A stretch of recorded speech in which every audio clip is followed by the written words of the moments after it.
はい、どうもしんです。本日もアークサバイバルアセンディットをやっていきます。本日はですね、秋の感謝祭ターキートライアル2025徹底解説をお送りいたします。アークサバイバルアセンディットにターキートライアルが帰ってきました。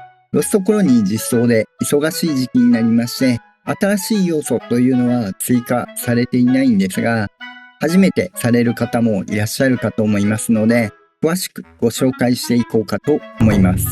ターキートライアル初心者殺しのスーパー生物スーパーターキーがいますので、極力始めたての方でも撃破ができるような手段もご紹介しておりますので、ぜひ最後までご覧いただければと思います。普段ですね、アークについてトラップ動画、建築動画、冒険動画、ニュース速報的な情報発信であったり、チュートリアル、アークストーリーなど、アークを楽しむコンテンツをご紹介しております。ちょっとでも面白かったよとか、役に立ったよとかございましたら、ぜひ高評価、チャンネル登録よろしくお願いいたします。では、本編どうぞ。ではですね、まずターキートライアル2025の基本情報からお伝えしていきます。イベント期間は日本時間で11月の26日早朝から12月の9日早朝まで開催されます。イベント倍率はこちら。通常サーバーでオール2倍となっております。実装されるイベントカラーはこちら。割と他のイベントでは見られないカラーリングが多くなっておりますので、ぜひこの機会にゲットしてみるのもいいかもしれません。パーペチュアルブラックはないですが、リノ・アルビノは実装されております。ぜひこの機会にゲットしてみてはいかがでしょうか。イベントアイテムについては、こちらの作業台で作ることになります。作業台の休日というフォルダに関して、このように表示が出てまいります。なぜかですね、ラブエボルブドのフォルダになっているんですが、こちらに追加のエモートがあります。その他、このスキン、後ほどご紹介させていただきます。アイテム作るものに関しては、鎖骨というものが必要になります。これはイベント生物であるスーパーターキーを撃破すると手に入るアイテムとなります。ひたすらスーパーターキーを撃破して鎖骨を集めてイベントアイテムを作っていくということになります。今回チビペットに関しても通常のものから少しグレードが高いものをゲットできる購入も可能でございますので、ぜひこの機会にレアチビペット欲しい人はチャレンジしてみるのも一つです。鎖骨の手に入れ方については後ほどご紹介させていただきます。イベントスキンについて。イベントスキン、建築系のスキンが2つ、武器関係が2つ、その他防具系のスキンとなっております。まずはこちら、餌箱。餌箱、何も入れてない状態だとこの状態になっています。何か一つでも入っていれば、このようにたっぷりのパンプキンなど秋の食材が詰まっております。もう一つ、調理鍋にこのようにターキーをつけているようなスキンが実装されております。武器関係に関してはこちら2種類、ターキーレッグと熊の手。ターキーレッグは棍棒につけることができます。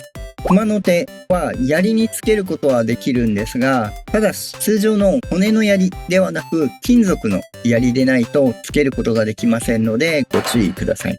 まずはターキーレッグ、こんな感じですね。こういう見た目になってます。続いて熊の手、こんな感じになってます。続きまして防具関係。まずは帽子ですね。こちらピルグリムハット、こんな感じになってます。続いてボンネット帽、こんな見た目ですね。続いてパンプキンパイハット、こんな作りになってます。続いて丸焼き七面鳥ハット、こんな見た目ですね。顔が全部隠れてしまいます。続いてターキーハット、こんな感じですね。どっかの族長みたいな感じですね。続いてフォレストクラウン、こんな感じですね。続いて水着関係。これがドードーレックスの水着。七面鳥の水着。これが殺人筆面鳥の水着。これが堂々パイの水着。堂々のパイになってますね。これが肉の水着。いろんな肉がデザインされてます。続いてシャツ関係。殺人筆面鳥のプリントシャツ。堂々レックスのプリントシャツ。あとはセーター関係。まずはアグリーターキーターゲットセーター。こんな感じですね。アグリー堂々リベンジセーター。アグリーポリッジフレンドセーター。アグリートリケラトプスセーター。アグリーコルヌコピアセーター。言いにくいですね。そして最後、全身コスチュームですね。七面鳥コスチューム。こんな見た目になっております。続いて、エモート。まずは七面鳥。続いて、お腹さす。満腹。続いて、空腹。続いて、食後の眠気。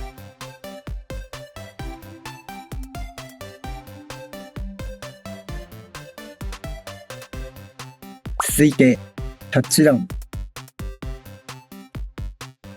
続いて、友好的な身振り。以上がイベントアイテムのご紹介でした。ここからはメインイベントであるスーパーターキーについてご紹介していきます。スーパーターキー、一律でレベルは250となります。体力に関してはおおむね2万から2万5000ほどの体力を有しております。特徴としてまず驚異的なものとしてダメージを与えた場合に急速な体力回復能力を持っております。なので少し間隔を空ければ完全に回復してしまうという特徴があります。やばいですね。体力高い上に回復能力が異常に高いということになります。そしてターキーを攻撃した場合、今周り掃除していないんですが、周りの野生生物などが一斉に襲いかかってきます。また他にもターキーが湧いているので、そのあたりも一斉にまとめて攻撃されてしまいますので、かなり危険な状態となります。ターキー、スポーンに関しては基本的に堂々が湧くポイントに湧きます。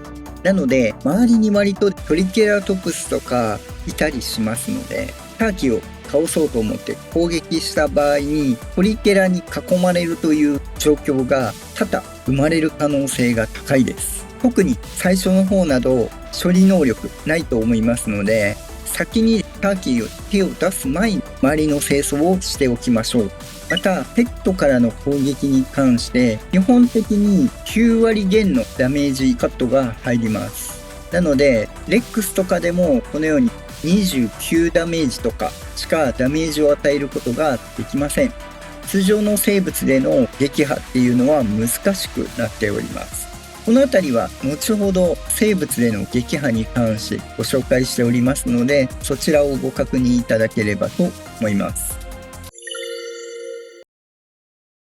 生物の攻撃に対しては9割カットありますが、サバイバーからの攻撃は普通に入りますので、通常のレックスよりダメージ与えることはできます。ただし足が速いのでどうしても攻撃をされてしまいます。このようにですね、速度台超えれないので誘導することはできるんですが、結構逃げます。なんでこういう扉タイプっていうのは結構難しい。一緒に入って閉じる、出るみたいな形であれば捉えることができます。これに関しては扉閉めるタイプよりも一緒に入って速度台引いて逃げた方がおそらく逃げやすいかと思います。ちょっと撮影の都合上見やすいように壁があった方がいいので、今回はこの状態でやっていきますね。すべて原始的なダメージでご紹介していきます。そして結構槍でダメージ与えるのは難しいです。石にダメージは与えれないんですが、サバイバーの攻撃で石にダメージが入ってしまいます。ちょっと近接を当てるの難しいですね。ちょっと高めの土台とか足場を用意して上から攻撃するとかであれば攻撃できると思います。続いてピストル。主にヘッドショット当てるのは難しいかもしれないんですが、胴体ですと69与えれます。槍よりも強いですね。続いてショットガン。44ダメージが入ります。これもですね、同じ高さだと結構しにくいので、テーブルとか生物などに乗って攻撃すると当てやすいかと思います。44×5 ですね。続いてライフル。胴体で195与えれます。続いてセミオート式ピストル。一発34ですが、この場合連射ができるのでかなり DPS は上げれます。リロードも早いですしね。続いてアサルトライフル。一撃は32ですが連射が早いので DPS は出せますね。続いてポンプアクション式ショットガン。こちらも一撃は32なんですが複数ダメージ一撃で与えれるので綺麗に当てれればダメージが与えれます。あと最初のショットガンと違って弾の集約率が高いので全弾ヒットする可能性が高くなります。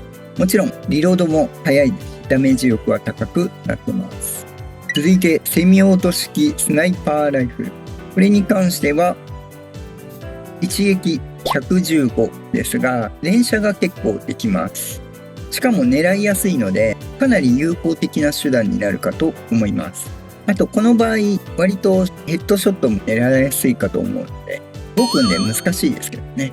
続いてコンパウンド棒&鉄矢。最大まで引いた状態で224与えます。ただ引っ張ってになるんでちょっと DPS 時にあまり向いてはいないですね。回復しちゃいますんで。続いてクロスボウ石矢。この場合は94になります。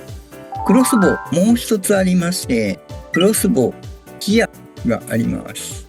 この場合ですね、当てた場合クロスボウのダメージもあるんですが燃焼ダメージがあります。そして結構でかいです。さらに燃焼ダメージを与えている場合回復しないので直接の矢の攻撃は54ですが炎ダメージが99。しばらくダメージが入ります。なんで一番有効的な手段になります。これをさらに強化する部分として油壺があります。油壺を巻いておいてこれにギアで与えます。生物に与えると生物にしか燃えません。ただこのようにですね油壺置いているところに与えると油壺からの炎も19ダメージ継続して与えることができます。また油壺を追加していけばどんどん燃えていきますので消えることなくですね回復を抑えてダメージをどんどん与えていくことができます。燃焼ダメージ99と炎のダメージ19を多角的に与えることができるのでサバイバーでの撃破としてはかなり有効的なダメージ手段となります。狙わなくてもいいですしね。これターキーに当たると油壺あれしないので建物に当てて燃やす必要があります。柵のところに与えておけば継続して与えておくことができますので永遠にダメージを与え続けるということができます。柵に与えるだけでいいので結構有効的ですね。もう一つ有効なのが火炎放射器。これもですねちょっと離れないと危ないんですがこのように直接的なダメージとしてにしかないんですけど燃えている間ですね99与えます。効果的なのは消えそうになったら燃やすっていうことですね。燃料無駄になっちゃいますので火矢とともにですね有効的な手段となります。油壺と併用して直接燃やしていただくと効果的になるかと思います。あと建造物にダメージ入らないんで先ほどお伝えした通り達人七面鳥スーパーターキーに関しては回復能力が異常に高いです。なのでかなり攻撃に関しては間が空いてしまうとすぐ回復されてしまいますので通常攻撃もそうですができれば火矢や火炎放射器油壺など継続ダメージを与える炎攻撃で攻撃するとかなり有効な手段となります。以上がサバイバーでの撃破手段となります。ではですね、続いてスーパーターキーに有効なペットたちのご紹介をしていきます。おおむね有効な手段として3つのタイプに分かれまして、1つがスーパーアーマーを貫通する能力、もう1つが出血など継続ダメージを与えるタイプ、もう1つが先ほどご紹介したような燃焼ダメージを与えるタイプ、順番にご紹介していこうかと思います。まずはこちら、最強の攻撃力ギガノトサウルス、それに次ぐ攻撃力カルカロドントサウルス、こちら2匹ともですね、スーパーアーマー貫通してダメージ与えることが可能です。一応ギガの方が直接的な攻撃力は高いので一番有効な生物ということになります。カルカはレイジを貯めないといけないんです。育てていれば強い方でいいかと思います。もう一つテリジノサウルスくん、こちらも貫通ダメージがあります。テリジノサウルスくん、普通の攻撃に関してはいつも通りダメージカットで15しかダメージ与えれないんですが、特殊攻撃であるくちばし攻撃に関してはですね、このようにダメージカットが入りません。攻撃力上げているかどうかっていうところになるんですが、一応カルカとかギガとかですね、持ってない人多いと思うので、そのタイプの貫通ダメージとしてはかなり有効にはなります。結構大変ですけどね。あと囲まれるとやられる可能性もあるので、サドルとか体力とかですね、注意していただければと思います。あと必ず下がりながら攻撃しないと結構やられてしまう可能性は高いです。続いて出血系、おすすめはティラコレオくんです。十分継続ダメージ入りますので、出血攻撃を続けて与えていれば直接系のダメージはそんなに高くないんですが、出血系で結構ダメージを削っていくことが可能です。立ち回りだけ注意していただければ大丈夫です。カルノタウルスくんとかはですね、ちょっと立ち回りがうまく回せないので、やはりティラコレオくんがいいかなと思います。残念ながらデイノニクスくんはですね、出血ダメージあるんですが、ダメージ力がそんなに高くないので、あまり有効な手段とは言えなくなっております。もう一つ、デイノスクスクに関してもギガバイトのダメージ入るんですが、何分クールタイムと、あと機動性の問題で一撃目以降当てづらいという欠点があります。なので割と出血系は機動力ありつつというところもあるので、ティラコレオくん一択になってくる可能性は高いです。続いて燃焼ダメージ系ですね。これは非常に有効な手段となっております。もちろんパイロメイン、ファイヤーワイバーンなどですね。火炎ダメージ、直接のダメージは高くないですが、燃焼したダメージは高くなっております。このようにですね、直撃ダメージはそんなに高くないんですが、継続の炎ダメージが割と高いダメージで当たっていきますので、もちろんパイロメインの場合蓄積もありますんで、当てれば当てるほどダメージ力が高くなってきます。あとは炎を吸収してですね、このように帯を引いて燃やすというのも一つの手段ですね。追ってきてくれるので、そんなにダメージ高くないんで、直接ダメージ与えていった方が燃焼蓄積でですね、ダメージ与えることができます。もちろんファイヤーワイバーンも直接攻撃は17しか当たらないんですが、ファイヤーダメージに関してはこのように直接のブレスも当たりますが、その後の継続ダメージが大きいのでかなり有効的な部分と、燃焼ダメージ与えている間回復しないという面もあるので、かなり有効なダメージとなります。あとは燃焼の範囲も広いので当てやすいという部分があります。同じブレスとしてライトニングワイバーンもいるんですが、ライトニングワイバーン直線的なので当てづらいというところとですね、燃焼ダメージはないので一撃のダメージ、ブレスダメージは同じ57なんですが、ヒット力は高いかもしれないんですが、継続ダメージないので結構スタミナ切れとか起こした時に回復されたりとかですね、完全に有効じゃないわけではないんですが、ファイヤーの方が有効的ではあります。もう一つ、このようにですね、マナガルムくんなんですが、昔マナガラムのブレス結構使われてた方多いと思うんですけども、現状ですね、このようになります。ヒットはあるんですが、問題はですね、当てる場所がですね、結構難しいのと、冷気の煙幕が入るんで、ちょっと当てづらいというところがあります。相手が小さいんで、機動力と DPS 的なところはあるんですけど、ちょっとですね、今回コマネ出して強化してないので、スタミナ的な続きもあるんですけど、結構難しいかもしれない。慣れてる人ならいけるのかなということで、マナガルムもちょっとおすすめはしづらいですね。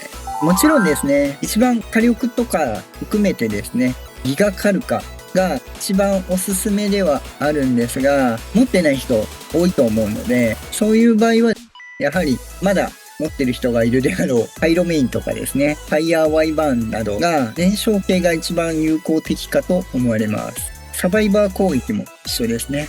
あとはキラコレオが結構有効的だと思われます。